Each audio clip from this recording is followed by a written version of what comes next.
안녕하세요, 가루씨예요. 오늘은 잡내 없이 깔끔 부드러운 알토란 소고기 장조림을 만들어 볼 거예요. 이거 제가 한번 맛보고 너무 맛있어서 잊지 못할 그 맛이거든요. 꼭 여러분도 따라해 보셔요. 이건 제가 정육점에서 사온 소고기 양지 부분인데 한눈에 봐도 이게 좀 크잖아요. 그래서 이거를 조금 잘라 줄게요. 대략 12등분 정도 하면은 핏물도 잘 빠지고 나중에 찢어놨을 때 모양도 좋을 거예요.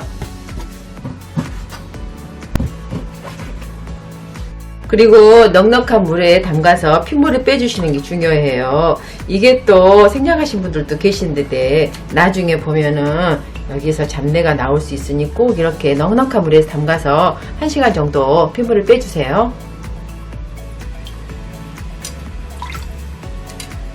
핏물은 빼줬지만 아직 불순물과 잡내가 남아있거든요.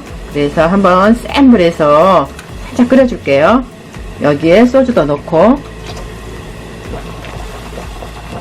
불순물이 이렇게 떠있는 게 보이시죠? 이렇게 한번 삶아줘야지 불순물 없이 깔끔하고 나중에 푹 삶아져서 간도 쏙 된답니다.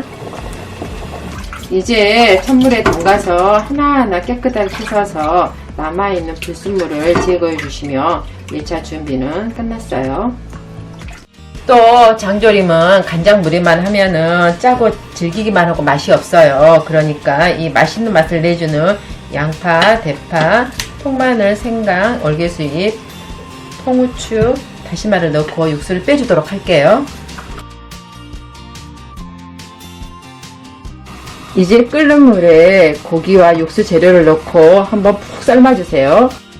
이렇게 육수를 넣고 한번 푹 삶아주면 맛과 향이 더해져서 훨씬 맛있어요. 근데 막 처음부터 이렇게 간장을 넣고 삶아주면 이게 푹 삶아지지 않은 상태에서 간장이 들어가기 때문에 고기가 질기고 딱딱하고 맛이 없거든요. 그러니까 막 처음에는 이렇게 육수를 넣고 한번 푹 삶아주세요.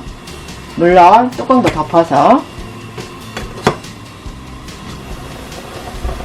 이제 30분이 지나서 육수가 잘 우러나왔으면 제 역할을 다 했으니 건져내 버려줄게요. 그 다음 여기에 양조간장, 설탕, 매실청, 물엿을 넣고 이제 간이 벨 때까지 조금만 더 끓여줄게요. 이제 국물이 절반 정도 줄어들었으면 여기에 꽈리고추와 메추리알을 넣고 10분만 더 끓여주세요. 이게 처음부터 꽈리고추를 넣고 졸여버리면 식감도 확 줄고 짜거든요. 그러니까 이렇게 순차적으로 넣어서 졸여주시는 게 더 맛있게 즐기실 수 있답니다.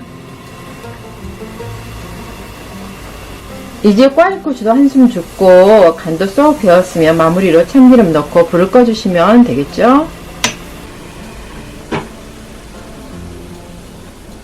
어때요? 이거 정말 반찬 가게에서 산 것처럼 맛있어 보이죠? 제가 이거 한 4-5번 정도 한 것 같은데 할 때마다 식구들이 그냥 빠르게 먹어버려서 이 비싼 것을 계속 해야 되나 하고 고민한 적도 있었어요. 물론 이거 맛은 좋은데 만들기가 좀 번거롭긴 해요.